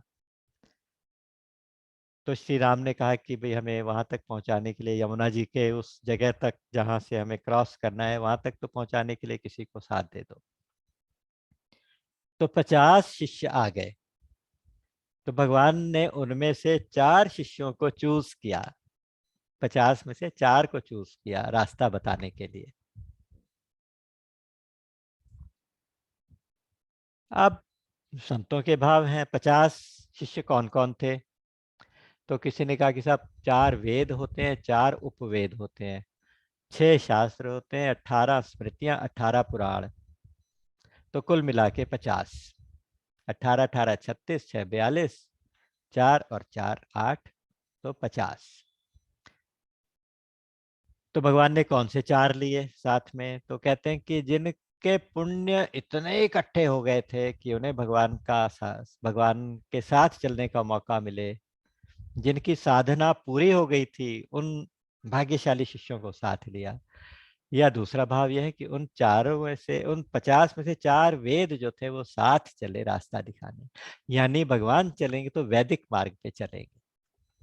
तो उस वैदिक मार्ग पे चलने के लिए उनको भरद्वाज जी ने गाइड किया। वैसे भी भरद्वाज जी कर्मकांडी ब्राह्मण है। कर्मकांड में एक मंत्र एक श्लोक आता है उसमें ये कहते हैं कि अगर तप करना है तो अकेले करना चाहिए, एक होके करना चाहिए। स्वाध्याय करना है तो 2 को करना चाहिए साथ में बैठ के। अगर कीर्तन करना है तो कम से कम 3 को बैठना चाहिए। और अगर कहीं रास्ते पे जाना है तो 4 को कम से कम साथ में चलना चाहिए, ताकि वापसी में भी जब वो छोड़ के आएंगे तो रास्ता ये खुद भी ना भटक जाए, जंगल के रास्ते हैं तो एक दूसरे का साथ भी रहेगा, एक दूसरे का सहारा भी रहेगा। तो एक तरह से कुछ भी आप भाव लगा लीजिए, 4 शिष्य उन्होंने अपने साथ ले लिए, तो उसके साथ साथ वो चले गए। और जाते समय वहां लिखा है कि मुनि रघुवीर परस्पर नवहि। जो भरद्वाज मुनि हैं वो भगवान के आगे प्रणाम कर रहे हैं झुक झुक के, और भगवान राम उनको आगे प्रणाम कर रहे हैं। वो भगवान का गुणगान कर रहे हैं तो भगवान उनका गुणगान कर रहे हैं। एक तरह से भरद्वाज जी ने बहुत कोशिश की, झुक झुक के प्रणाम करके किसी भी तरह से, प्रभु राम मुझे कुछ दे जाए। तो कृपा तो बहुत की, यानी कि कुछ बिना दिए तो भगवान के जा ही नहीं सकते। लेकिन जो चाहते थे कि आज भक्ति का वरदान मिल जाए तो वो आज नहीं मिला, थोड़े दिन के लिए पोस्टपोन हो गया। मुनि रघुवीर परस्पर नवहि, वचन अगोचर सुख अनुभवहि। भरद्वाज जी के इस प्रेम भाव से भगवान राम तृप्त हो गए, यहाँ लिखा बिल्कुल तृप्त हो गए, उस भाव को देख के तृप्त हो गए। तो ये सब लोग आगे चले हैं यमुना के किनारे किनारे। इसके आगे एक बहुत सुंदर प्रसंग एक और आया है। उस प्रसंग के बारे में तो लोगों ने इतने इतने भाव अपने अपने प्रकट किए। कहते कि जा रहे थे रास्ते में, अचानक भगवान ने, जहाँ तक वहां लगभग वहां तक पहुंच गए थे जहां से यमुना पार करनी है। यमुना के किनारे जाते जाते जहां से यमुना जी को पार करना था तो वहां तक पहुंच गए थे लगभग, समझ गए थे कि आगे का रास्ता हमने खुद जाना है। तो उन्होंने उन चारों शिष्यों को कहा कि अब आप जा सकते हैं, अब हम आगे अपने आप चले जाएंगे। लेकिन वो चारों इंसिस्ट करने लगे, नहीं प्रभु थोड़ी देर और हम आगे चलते हैं और आपको पहुंचाएंगे। बोले कि नहीं नहीं नहीं आप जाइए। तो बहुत बार बार कहने से, बार बार विनय करके उनको उन्होंने वहां से धन्यवाद देके वापस भेज दिया। जैसे उनको वापस भेजा तो अचानक एक तपस्वी वहां प्रकट हुआ। वहां गोस्वामी जी लिखते हैं कि एक इतना यंग एज का तपस्वी आया, और कभी अलिखित, उसको कहा कि कभी उसका नाम नहीं बता सकता, कभी उसको पहचानता नहीं, उसकी जो गति है, उसका जो नाम है। तई अवसर एक तापस आवा, तेज पुंज लघु बेस सुहावा, कभी अलखित गति बेशु विरागी, मन क्रम बचन राम अनुरागी। इतनी बात उन्होंने उस तपस्वी के बारे में लिखी है। पूरा दोहा एक उस तपस्वी के प्रकरण के लिए उन्होंने प्रकट किया वहां पे। उन्होंने कहा कि एक छोटी आयु का तपस्वी है, तेजस्वी है, और अलखित गति है उसकी, कोई जानता नहीं कौन है। वैरागी का वेश धारण करके आया, मन से वचन से कर्म से वो भगवान के चरणों का अनुरागी है, ये उन्होंने देख लिया। उसने आके भगवान राम को, अपने इष्ट को पहचाना और दंडवत प्रणाम किया। भगवान ने उसे उठा के अपने हृदय से लगाया, बहुत प्रेम से दोनों गले लगे हैं। उसके बाद उसने लेट के जानकी जी को प्रणाम किया, जानकी जी ने उनको आशीर्वाद दिया। फिर लक्ष्मण जी को प्रणाम किया, लक्ष्मण जी ने भी उनको हृदय से लगाया। और उसके बाद निषाद राज ने उनको प्रणाम किया, तो निषाद राज भी साथ में हैं, तो उन्होंने प्रणाम किया। और वो दो, उन्होंने भी उनको गले, तपस्वी ने उनको भी गले से लगाया, क्योंकि वो राम के साथ चल रहे तो पवित्र है। और उसके बाद वो तपस्वी वहां से अदृश्य हो गया। ये तपस्वी कौन था? बहुत से लोगों ने कहा कि नहीं नहीं, ये चौपाइयां रामचरितमानस के इस प्रसंग में मैच ही नहीं खा रही, ये एक बाद में किसी ने ऐड ऑन कर दिया है। तो लेकिन जिन लोगों ने रिसर्च की उन्होंने बताया कि जितनी भी ओरिजिनल मैन्युस्क्रिप्ट्स, कोई कहता हमारी ओरिजिनल है, कोई कहता हमारी ओरिजिनल है, तो जितने भी मैन्युस्क्रिप्ट्स मिली हैं, जितने भी प्रतिलिपियां मिली हैं, तो उन सब के अंदर ये प्रसंग आया, सब के अंदर आया हुआ है। तो फिर संतों ने विचार करना शुरू किया। एक विद्वान ने कहा कि ये खुद चित्रकूट शरीर धारण करके भगवान का स्वागत करने के लिए आया, लेकिन ये सारी बातें चित्रकूट में फिर फिट नहीं बैठती। फिर उन्होंने कहा कि अच्छा, ये हो सकता है कि वाल्मीकि जी के एक शिष्य थे, क्योंकि आप वाल्मीकि आश्रम की तरफ जा रहे हैं, तो वाल्मीकि जी के शिष्य थे, उन्होंने आप आगे आके भगवान को प्रणाम किया, उनको पता चल गया। किसी ने कहा कि ये हनुमान जी थे। अगर इनको हनुमान जी माना जाए तो लगभग सारी बातें उसमें ठीक बैठती हैं। उन्होंने कहा कि एक वैरागी वेश में भगवान हनुमान जी वैरागी वेश में, अक्सर ब्राह्मण वेश में वैरागी वेश में आ जाते हैं, और लघु बयस, छोटी आयु के ही लगते हैं तो अनादिकाल से, लेकिन लगते ऐसे ही हैं। और भगवान को अपना इष्ट देव समझ के उन्होंने प्रणाम किया, भगवान ने उनको हृदय से लगाया, लक्ष्मण जी को प्रणाम किया, जानकी जी को प्रणाम किया, वो सब कुछ फिट बैठता है। हनुमान जी हो सकते हैं। किसी ने कहा कि जहाँ पे ये घटना घटी है वो राजापुर के पास की घटना है, वहाँ यमुना जी का किनारा है राजापुर में, उस गांव से भगवान की यात्रा निकल रही है। राजापुर में गोस्वामी तुलसीदास जी का जन्म हुआ था। तो गोस्वामी जी लिखते लिखते, रामचरितमानस को लिखते लिखते ऐसे ध्यान में डूबे कि उस सीन को, उस भगवान की यात्रा को इमेजिन करते करते खो गए, ध्यानस्थ हो गए, और ध्यान में वो वहां पे एक साक्षात स्वरूप में प्रकट हो गए। तो ये तपस्वी के वेश में ये स्वयं तुलसीदास जी थे, किसी ने कहा। हो सकते हैं, ये भी हो सकता है। कुछ संतों ने कहा कि नहीं नहीं, ये ना साक्षात प्रेम था जो स्वयं प्रकट हो गया, प्रेम के रूप में, मतलब जो तपस्वी के वेश में प्रेम प्रकट हुआ। किसी ने कहा ये अग्नि थी, अग्निदेव थे। तो इस तरह बहुत सारे भाव, बहुत सारे संतों के भाव। तो यहाँ प्रेम प्रकट होना था, तो कर्मकांड का कोई स्थान नहीं था, तो इसलिए इसके प्रकट होने से पहले ही कर्मकांडी ब्राह्मणों को वापस भेज दिया भगवान राम ने। तो इसलिए हो सकता है प्रेम ही हो साक्षात। खैर जो भी हो, यहाँ पे एक और चमत्कार रामचरितमानस में देखने को मिलता है कि यहाँ तक पहुंचने से पहले, जैसे जैसे राम की यात्रा आगे चल रही है, तो नगरवासी उनको दर्शन करने करने के लिए दौड़ते। सबके लिए कौतूहल का विषय है कि एक राजकुमार, राजकुमारी, एक उनके भाई, अयोध्या के राजकुमार बनवासी वेश में हमारे गांव में से निकल रहे हैं। एक चमत्कार जैसा था कि हम तो कभी वहां तक जा नहीं सकते, ये तो अचानक यहाँ पे आ गए। तो उनको दर्शन करने के लिए सब लोग भाग भाग के आ रहे हैं। लेकिन जब उनको देखते हैं कि इतने कोमल चरण, इतने कोमल इनके शरीर, इतने सुंदर, ये वन के लिए तो नहीं बने। अगर वन में ही इनको भेजना था तो सारे मार्ग में, हे विधाता, अगर तुमने इनको वन में ही भेजना था तो इनके सारे रास्ते में फूल क्यों ना बिखेर दिए, छोटे छोटे कंकर पत्थर इनको चुभते होंगे। तो रास्ते में आपस में लोग बातें करते हैं। तो वहां पे बातें करते हुए ना सखियां आपस में कह रही हैं कि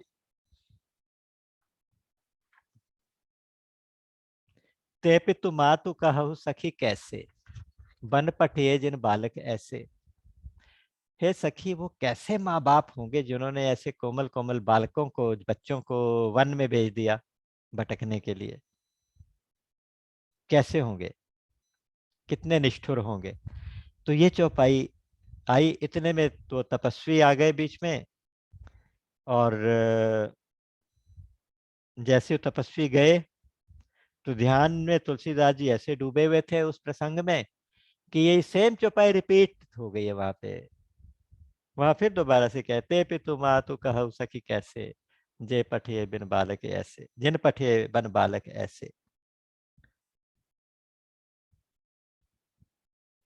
आपस में वो सखियां क्या बात कर रही है, रानी में जानी अयानी महापवि पावन होते कठोर ही हो है।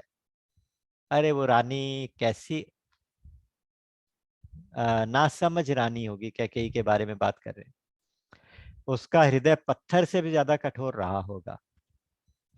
राजा हूँ काज या काज न जाने, कहो पिय को जे कान कियो है।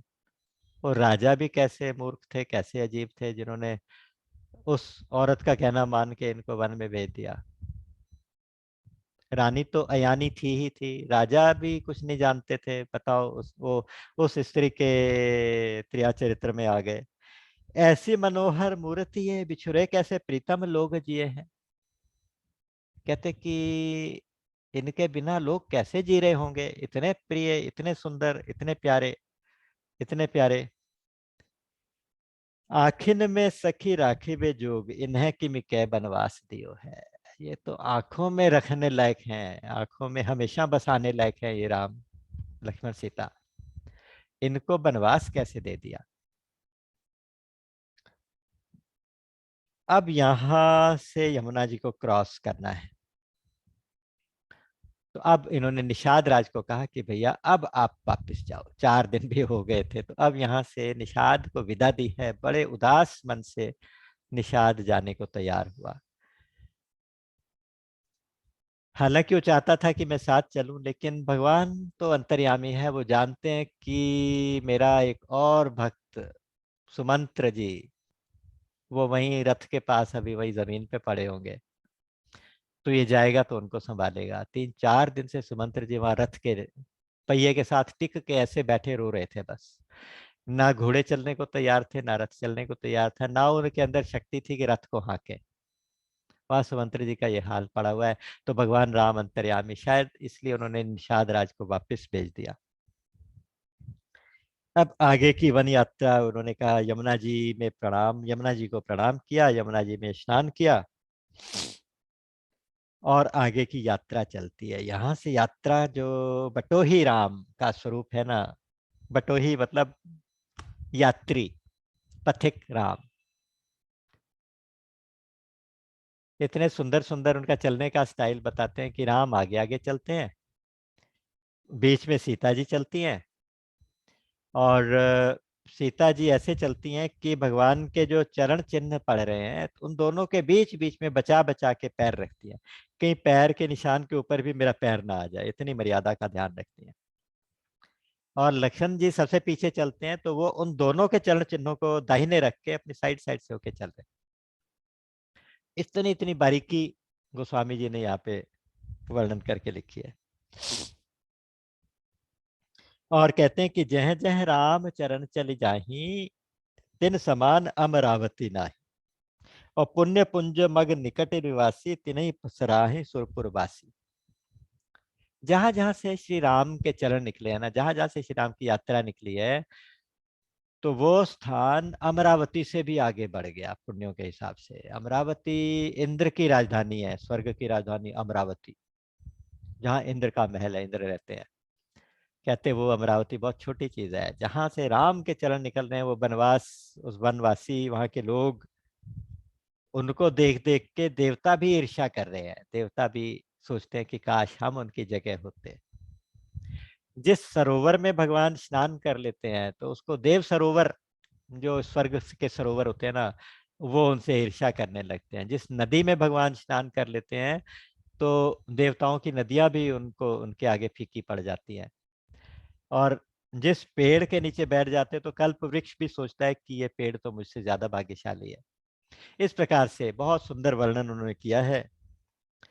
जहां जहां से भगवान जाते हैं, तो बादल छाया करते जाते हैं, देवता फूल बरसाते जाते हैं, वो उनका मार्ग सुगम होता चला जाता है। और न केवल इतना ही, जिस जिस रास्ते से जा रहे हैं उस किनारे पे रहने वाले जितने भी गांव वासी हैं, वो दौड़ दौड़ के एक दूसरे से पूछ पूछ के कि कहाँ तक पहुंचे, कहाँ तक पहुंचे, हम भी उनके दर्शन करें। और दौड़ दौड़ के उनके दर्शन करने के लिए जाते हैं। पूरा पूरा गांव उमड़ उमड़ के आ जाता है। और कुछ लोगों ने तो क्या किया, एक दूसरे से पूछते हैं कि तुमने दर्शन किए, वो कहता है हाँ हमने किए। कहाँ तक गए होंगे, कहते वहां तक पहुंचे होंगे, वहां तक पहुंचे होंगे, ऐसे अंदाजा बताते हैं। तो छोटे छोटे बच्चों को और वृद्ध लोगों को साथ में नहीं लेते हैं, क्योंकि बुजुर्गों को साथ लेंगे तो धीरे धीरे चलेंगे, फिर पहुंच नहीं पाएंगे, उनकी यात्रा आगे निकल जाएगी। और बच्चों को लेंगे तो बच्चे रास्ते में चल नहीं पाएंगे। तो इसलिए वो बच्चों को और वृद्धों को साथ ना लेके, जो भाग्यशाली लोग हैं वो जाके आगे भगवान के दर्शन करते हैं। तो साधना के मार्ग में कहते हैं कि जो बालक हैं, अर्थात जो अभी नासमझ हैं, वो भगवान के दर्शन अभी नहीं कर पाते। और जो वृद्ध हैं, यानी जिनके साधन शिथिल हो गए, साधन ढीले पड़ गए, वो भी भगवान के दर्शन के लिए योग्य नहीं रहते। राम लखन सिय सुंदरताई, सब चित वही चित्त मन मति लाई। मन बुद्धि चित्त लगा के भगवान के सुंदर स्वरूप का दर्शन करने करते हैं। बरनी न जाई मनोहर जोरी, शोभा बहुत थोरी मति मोरी। उनको ऐसा लगता है कि, गोस्वामी जी कहते हैं मेरी बुद्धि तो बहुत छोटी है, इतनी शोभा है उसका वर्णन मैं नहीं कर सकता। और वहां के निवासियों को तो ये लग रहा है कि मानो आज चिंतामणि की ढेरी उनके पास आ गई। चिंतामणि क्या होती है? चिंतामणि इंद्र के पास होती है, ऐसी मणि जिसके दर्शन से उसके आगे प्रार्थना करने से सारी मनोकामनाएं पूरी होती हैं। तो चिंतामणि की ढेरी यहाँ पे हमारे आगे आज भगवान ने बिखेर दी है। उसमें से कुछ जो होशियार लोग हैं वो क्या करते हैं, पूछते हैं राम कहाँ तक पहुंचे होंगे। पता चलता है कि इस जगह तक पहुंचे होंगे, तो उससे थोड़ी दूर आगे जाके ना एक वट वृक्ष, सुंदर सा वट वृक्ष देखा, उसके नीचे हरी हरी घास बिछा के सुंदर बैठने की जगह बना दी, साफ सुथरा कर दिया एकदम। और दोनों में भर भर के साफ पीने का जल रख दिया।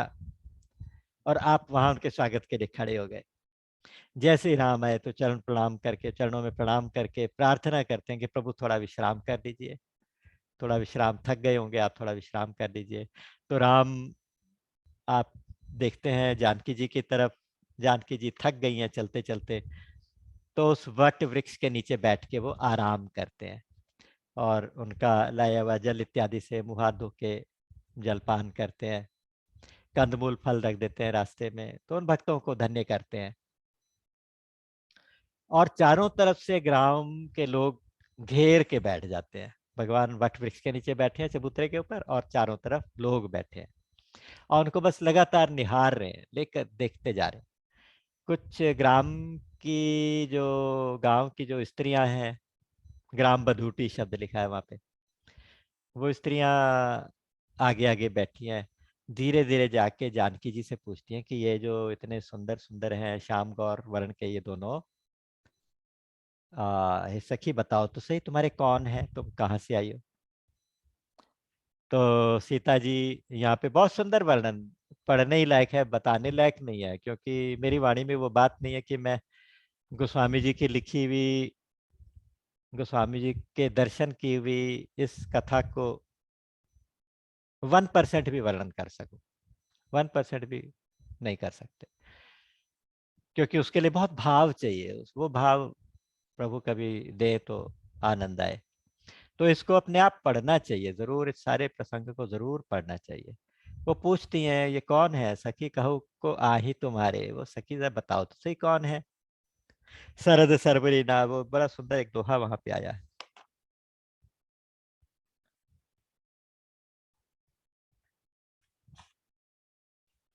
खैर वो जानकी जी उनको इशारे से बताती हैं, कहती है जो सहज सुंदर गौर वर्ण के ये तेजस्वी राजकुमार है ना, ये मेरे प्यारे देवर हैं। और फिर तिरछी नजर से देख के सिर के ऊपर पल्लू करके घूंघट में से ना इशारा करके बताती ये वो है, नाम नहीं लेती। तो एकदम से वहाँ गांव की स्त्रियां देख के खुश हो जाती हैं कि देखो ये हमारी तरह से ही बात कर रही है। तो बड़ी प्रसन्न होती हैं देख के और खूब आशीर्वाद देती हैं। उनसे कहते हैं पार्वती संपत्ति प्रिय हो नाथ, देवी न हम पर छाड़ छोहू। हे देवी, आप पार्वती के समान अपनी पति की प्रिया बनो और हमारे ऊपर तुम कृपा बनाए रखना, हमारे से प्रेम बनाए रखना। और आपसे हम प्रार्थना करते हैं, पुनि पुनि विनय करिए कर जोरी, जो यही मार्ग फिरिए बहोरी। हम आपसे बार बार हाथ जोड़ के प्रार्थना करते हैं कि इसी मार्ग से फिर वापस जाना। तो अब वहां से विदा कैसे ले? तो लक्ष्मण जी को इशारा करते हैं। लक्ष्मण जी फिर गांव वालों से कहते हैं कि भैया, चित्रकूट का रास्ता किधर से जाएगा? मतलब रास्ता पूछने लगे तो इसका मतलब विदा मांग रहे, तो सब उदास हो जाते हैं। रास्ता तो बता देते हैं, लेकिन कुछ लोग तो मोहित से होके साथ साथ ही चल पड़ते हैं, और कुछ लोग के शरीर वापस जाते हैं, लेकिन मन और बुद्धि भगवान के साथ चला जाता है, अंतःकरण भगवान के साथ चला जाता है। लखन जानकी सहित तब गवन कीन रघुनाथ, फेरे सब प्रिय वचन कही लिए लाई मन साथ। उनके मन को अपने साथ ले लिया, उनको सबको विदा कर दी। तो भगवान वहां से चले हैं। आपस में फिर लोग बात कर रहे हैं कि इतने सुंदर वन में क्या कर रहे हैं ये लोग, इतने सुंदर राजकुमार। तो एक कहती है कि एक कहिए सहज सुहाए, आप प्रगट भय विधि ना बनाए। देखऊं खोज भुवन दस चारी, कह अस पुरुष कहाँ असी नारी। इन्हीं देख विधि मनु अनुरागा, पटतर जोग बनावे लागा। कीन बहुत श्रम एक न आए, तेहि ईर्षा बन आनी दुराए। वो कहते हैं कि भैया, ये ऐसा है कि ये विधाता की रचना नहीं है, विधाता ब्रह्मा ऐसी सुंदर रचना कर ही नहीं सकते। तो विधाता भी इनको देख के खुद हैरान है कि ये कहाँ से आ गए। ब्रह्मा जी भी खुद हैरान है। तो इनको देख के उसके मन में इतना प्यार पैदा हुआ कि ब्रह्मा ने कोशिश करके इनके जैसा और बनाने की कोशिश की। जब बहुत कोशिश करके थक गया, इनके जैसा दूसरा प्राणी नहीं बना पाया, तो कहते हैं कि उसने ईर्ष्यावश इनको लाके यहाँ वन में छुपा दिया, ताकि और लोग देखे ना, नहीं तो मेरी बदनामी होगी कि ब्रह्मा ऐसे ही रचना नहीं कर सकते। तो ब्रह्मा जी ने लाके यहाँ छुपाया। कहते हैं कि सखी चाहे जो भी हो, हमारे भाग्य खुल गए। बस विधाता से हम प्रार्थना करते हैं कि इन्हें ऐसे वन वन मत भटकाओ, वनों में मत भटकाओ, आप इन्हें हमारी आंखों में वास दे दो। आंखों में आपने ध्यान दिया होगा कि तीन कलर्स होते हैं, श्याम, गौर और रक्त, ब्लैक, व्हाइट एंड रेड। ये तीनों राम, लक्ष्मण और सीता जी हैं। इन तीनों का वास हमारी आंखों में विधाता ने तब से दे दिया। तो इनको आप आंखें बंद करें तो अपने अंदर ही अनुभव करें राम, लक्ष्मण, सीता का दर्शन। उनमें जो लोग दर्शन नहीं कर पाए, कुछ पछताते हैं। फिर इनके कुछ उपमाएं दी हैं गोस्वामी जी ने। इन्होंने कहा कि राम, लक्ष्मण, सीता आगे पीछे चल रहे हैं। राम है, बीच में सीता है, पीछे लक्ष्मण जी हैं। जैसे ब्रह्म भी जीव विच माया जैसे, जैसे आगे ब्रह्म है, पीछे जीव है। राम जी ब्रह्म है, लक्ष्मण जीव है, बीच में माया है। भगवान की माया ही तो है भगवान जानकी जी। तो कहते कि किसी ने कहा नहीं नहीं, ये रोहिणी, बुध और वो है चंद्रमा, बुध और रोहिणी है। चंद्रमा, उसके पीछे उसकी पत्नी रोहिणी, और पीछे उनका पुत्र बुध। किसी ने कहा कि ये कामदेव है, रति जी है, और वसंत ऋतु है। अलग अलग उपमाएं, अलग अलग भाव। भक्तों के कहने का मतलब है कि वो शोभा बहुत सुंदर है। वो बनवासी राम जैसे जैसे चले जा रहे हैं, एक प्यार का सागर चारों ओर से उमड़ उमड़ के आ रहा है। लोग उनके दर्शन करके धन्य हो रहे हैं। ये बनवासी, ये बेचारे लोग छोटे छोटे गांवों के, इनकी पहुंच राम तक नहीं थी, लेकिन राम स्वयं इनके पास आ गए, इनकी साधना पूरी हुई। राम चल चल के, असल में अवतारवाद ये है, असल में अवतरण तो ये है। जिन जिन देखे पथिक प्रिय, सिय समेत दो भाई, भव मग अगम आनंद तेव, बिनु श्रम रहे सिराई। जिन्होंने इस इन तीनों का दर्शन बनवासी वेश में, बटोही वेश में किया, उन सब का कहते हैं कि भव सागर का जो मार्ग है ना, आगे का रास्ता प्रशस्त हो गया, आगे का मार्ग सुगम हो गया। भव सागर के भव मार्ग जो था, उनके भव मार्ग वो सुगम हो गया। जहाँ थकावट होती है वहाँ रास्ते में कोई वट वृक्ष की छाया देख के बैठ जाते हैं और पास में कहीं स्नान कर लेते हैं। इस तरह से धीरे धीरे करके यात्रा आगे बढ़ रही है और ये यात्रा चलते चलते अब चित्रकूट के पास पहुंचने वाली। एक छोटी सी बात है तो पर्सनल सी, लेकिन कहने का मन करता है कि यहाँ बहुत सुंदर भाव लिखा है। हमारे सत्संग में एक साधिका थी, उन्होंने एक बार मुझे अलग से पूछा था। उनका कि मुझे ना आजकल सपना आता है कि मुझे बनवासी राम लक्ष्मण सीता दिखाई देते हैं, तो उसका क्या है। तो मैंने उनको फिर ये चौपाई दिखाई, रामचरितमानस में लिखी हुई एक चौपाई है। ये थी अजहु जासु उर सपने हु काऊ, बसहु लखन सिय राम बटाऊ, राम धाम पथ पाई ही सोई, जो पथ पाव कबहु मुनि कोई। बहुत ये भाग्यशाली को ये अवसर मिलता है कि वो बटोही राम लक्ष्मण सीता हमारे सपने में आ जाएं। क्योंकि आज भी उन्होंने, गोस्वामी जी ने ये प्रमाण करके दिखा, आज भी अगर किसी के सपने में आ जाएं, राम धाम पथ पाई सोई, उसे राम धाम का मार्ग मिल जाता है, राम के पास पहुंचने का मार्ग मिल जाता है। जो पथ पाव कबहु मुनि कोई, वो मार्ग किसी किसी मुनि को मिलता है, किसी किसी बहुत परिपक्व साधक को जो मार्ग मिलता है, वो उस साधक को आज भी अगर सपने में भी किसी को राम लक्ष्मण सीता वनवासी वेश में दिखाई दे जाए तो उसको वो मार्ग प्रशस्त हो जाता है। सुन के उनको बहुत तसल्ली हुई, अच्छा लगा। मैं भी विचार करता रहा, लेकिन उसके कुछ दिन बाद उनका शरीर शांत हो गया। तो रामधाम का मार्ग मिल गया उनको। तो पता नहीं मुझे ये कथा क्या बतानी चाहिए थी कि नहीं, लेकिन मेरा अपना भाव था इसलिए। तो इस तरह से पथिक वेश में भगवान राम की ये प्रेम यात्रा, वन यात्रा चल रही है। चित्रकूट हम पहुंचने वाले हैं।